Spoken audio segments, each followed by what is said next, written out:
So now we're going to talk about the Albatross Kit. The Albatross Kit is a Matrix 908 with an IC45 and a PLP module to give you individual nozzle on and off at each nozzle.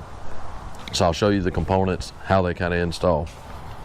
So everything's laid out here. It's not mounted perfectly yet. So down in here we have power down in here that goes to your tractor power box and to your Matrix 908. This tractor power box is your isobus connection plug that will go back here to your IC45. So this is your IC45 rate controller that can be mounted in any orientation as long as the plugs down here do not face vertical, do not face up. It can be mounted sideways or with them down. Any of those is fine. Same with your PLP module. Your PLP module as well can be mounted in any orientation as long as the plugs do not face up. So the IC45 with this harness here will go back to the front to your manifold, and it will connect to your pressure transducer, to your flow meter, and to your regulating valve. And in this case, our regulating valve is a bypass regulating valve. So those are the three connections you use. You'll see that you have some more connections on here that you're not using, or maybe you do use them depending on what it is. This would be for a PWM pump, and the other one would be for a master switch if you wanted to be tied into excuse me, either a toggle switch or a foot switch or something like that. You could use that with your master switch. So we'll show some more of the connections back here on your valve bodies. You've got these solenoids right here that turn your spray on and off, and those connections come from the PLP module over here. So if you look at this PLP module over here if you're looking at the label, the far left is where you begin, and you'll notice these are all labeled, and you've got out 1, 5, 9, out 2, 6, 10, and all that, and it may not make sense, but when you're going into plug number one, you have number 1 goes all the way to the far left end, number 2 goes to the next, number 3 to the next, number 4 to the next. And then when you get on this center harness, you'll notice they're all labeled the same too. But now we're using the center number. So we used 4 on the first one, and then we'll use number, where'd he go? There he is. We'll use number 5, and then number 6, 7, 8, and then the same thing when you get to this last harness. Then you'll go to the last number. You'll use number 9, number 10, and number 11, and you just won't utilize number 12 unless you have 12 nozzles. In our scenario, we only have 11 nozzles, so we'll just stop at number 11. So we'll go up here to the 908, and we'll walk you through how the setup of this system goes. So you've got your 908 powered on. We're going to hit our hamburger menu here, universal terminal, and this is our IC45 run screen. So we'll hit our menu button, and then we'll go to machine, advanced settings. The first thing you want to do is tell it what sensors you have. We have a flow sensor and a pressure sensor. We want to make sure those are turned on. We have our implement parameters. We're a crop sprayer, and we have 11 sections. You can have up to 12. Our machine geometry. So we are a self-propelled with the boom on the rear, and if you don't understand what this measurement is, you can hit the information button and it tells you. So that's going to be from the center of the non-steerable axle, the pivot point, back to the boom, and ours is 39 inches. We'll go back. Our valve setup, we are a bypass valve, and we want our section valves, which are every one of our nozzle valves, we want them to follow the master. So when the master is turned off, it will also close, or when the section valves close, the regulating valve will.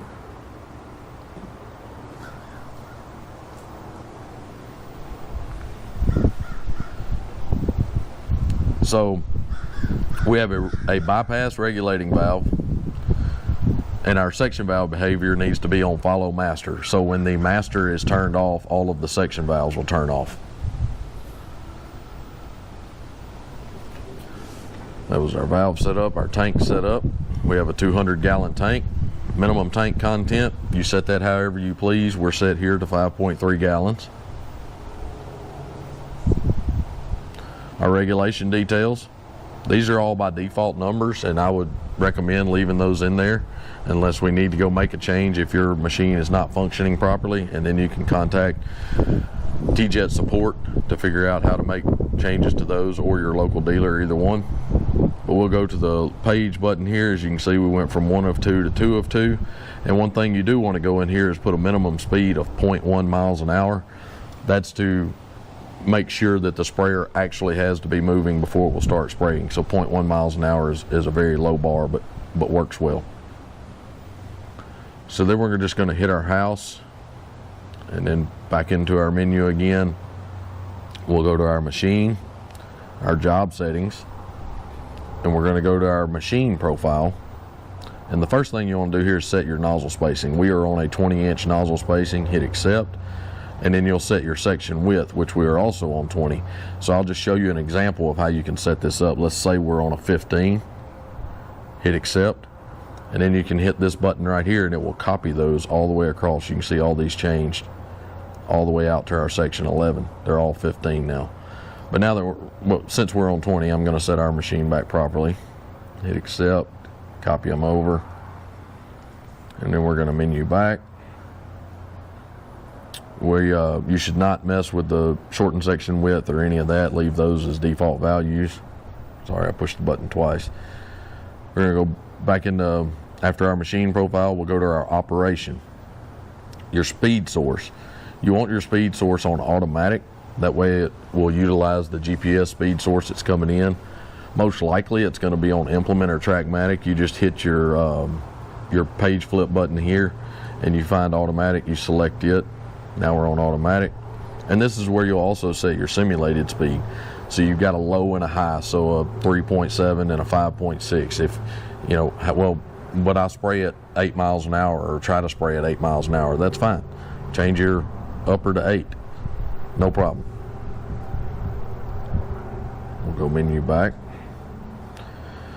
Our regulating parameters here, leave these as default values unless you have an issue to where your regulating valve is oscillating and it won't get on target rate and stay on target rate. And then we can come in here and make an adjustment to either the coarse calibration or the fine calibration, either speed that valve up or slow that valve down to get it to be more stable on target rate. So we're going to go, I hit the menu button again, we're going to hit machine, our nozzle presets. So this system will spray with using the flow meter to know how much it's putting out, unless you get down to like a 1 or 2 nozzle scenario and you get down the flow below what the flow meter is capable of. The EM flow meter that's on here is capable from 0.6 gallons per minute to 100 gallons a minute. So there's a wide range there, but it is possible to get down below that 0.6 when you're talking about individual nozzles. So we need to make sure that we know which nozzle we have. In our case, we've got an AIXR TeeJet, and you can select that and you can go through the pages here to figure out which nozzle you have.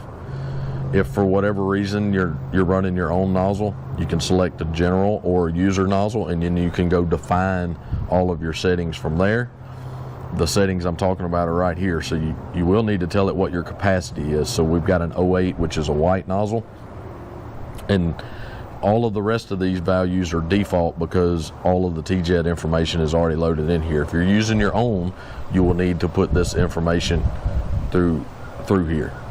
So the page flip button I'm pushing here, as you can see, nozzle preset 1 of 5. You can do 5 different nozzles at a time. So you push that and now you can set up another nozzle. Same way as you would on the first screen there. So we'll back up and then we'll go to calibrations. Our flow sensor is 1500 impulses per gallon. It's on the tag of the flow meter. Our low limit is 0.6 gallons and our high limit is 100 gallons. All that information is also on the tag of the flow meter. Oh, sorry, pushed the wrong button there by accident. We'll go menu back, and then your pressure sensor. So calibrate no pressure. You'll hit this little calibrate button here, no pressure. You can read this. It just means make sure the machine the machine can be running, but you don't want your pump running. You don't want to be spraying. You don't want to have any pressure on your system. You'll hit calibrate, and I've already calibrated mine, so my numbers aren't changing. And then your maximum pressure, you'll set a reference pressure, say here at 73.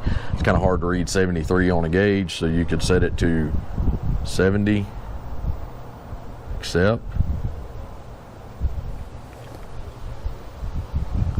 And then your maximum pressure, you have a 145 max PSI pressure gauge that's in there. And then in this scenario, when you hit the calibration button, you would turn your pump on, and the plus and minus increases or decreases your bypass valve, so that would increase or decrease your pressure until you get your reference pressure. So on your manual gauge, you want it to read 70 PSI, and then you would hit the check mark, and that would change your actual pressure value. And that would calibrate your high end. The high end doesn't necessarily have to be the highest pressure your system can get up to, but I would recommend trying to get it up to around that 70 PSI range. From here, we're going to go back to our run screen, and here we have to turn sections on and off manually. We have virtual switch box, so you can press here, turn section 1 off, 2 off, 4 off, however you would like, and then you can turn them right back on if you need to. Hit the X, that gets it to go away. Here's the right side of the machine. Here's your nozzles. So if you push this, we can change between our nozzle presets. So we have that one selected as well. And as you can see, this bar graph down here changed. So up top is your speed, and at the bottom is your expected pressure. So the rate controller, as I was referring to earlier, was if you get down below the flow of your flow meter, it'll change over to pressure. This is what it'll work off of, but it also acts as a cross check. So let's say we're doing 13 miles an hour, we should be putting out running roughly 30 PSI at 20 gallons to the acre of target rate. So the machine is giving you a reference there, so when you look down, this little red dot you see will be moving over, going off of your speed, and it's showing you what your pressure should be at that speed. So where you've got your gallons per acre up here, everything but the miles per hour you can change. So you've got 3 different pages of things here that you can change. Right now we've got that one on actual application rate. Down here it's on acres. It's all the same 3 pages that you can go through. The briefcase right here is where you go set your target rate. So our target rate right now is at 20. If I was to change that, let's change it to 30, accept. It still shows you your nozzle there. So see, our bar graph changed. A while ago at 13 miles per hour, we were supposed to be at 30 PSI, and you can see how much it's changed. Should be in that roughly 70 PSI range now. But that's done through the briefcase where you change your application rate. The rabbit and turtle slider you see here is your simulated speed. So when I push it, you'll see the simulated speed. There we go. It's trying to turn on. Problem is I'm sitting under a shop with my GPS hooked up, so it's kind of jumping around, thinks we're moving and we're not. And this rabbit and turtle, once you've turned that one on, will go between your fast simulated speed you set earlier and your slow simulated speed you set. So that would cycle between. Whichever one is green is which one you're on. This is your master spray switch. So green, it's turned on. Gray, they're turned off. So that's master switch. This button here flips you to another page, and these are to cut sections on and off if you wish with this, instead of using the, so we started cutting them off from the left, now we're cutting them off from the right. This turns them back on, and you can do that, or you can use the virtual switch box, or a combination of the both. It doesn't really matter. And this is your automatic and manual button, running in automatic for automatic rate control. If you want to push this button and change it to manual, then you can manually increase or decrease. You'll hear your reg valve over there moving. You may not can hear that on video, but the reg valve is moving, and you can manually set it to a pressure or whatever, but it won't be automatic then. So the application rate that it'll be putting out will be a manual one, and you can put it back in auto, and it'll drive itself back to your application rate that you have defined. These are rate step numbers. I honestly don't, they are set up. I don't know at what percentage, but if you'll watch right here, when I push the target rate step button, see it's jumping up. So you can do that. You can set those numbers to however you want, and then you can always zero and go back. Be careful setting these. I typically try not to set a rate step, because if somebody accidentally tries to reach over here and hit the master switch and you accidentally bumped it down, now we're, you know, 1.5 gallons per acre less, and that could happen multiple times over the day. Next thing you know, you're not putting out near what you're supposed to. So I would be real careful pushing those buttons. So this is the run screen set up with the IC45. Once you've got all that set up, you're ready to go start you a new job, open you a field, and then you can utilize the UT button that's kind of grayed out down here right now to be able to go back and forth between your field and the universal terminal screen.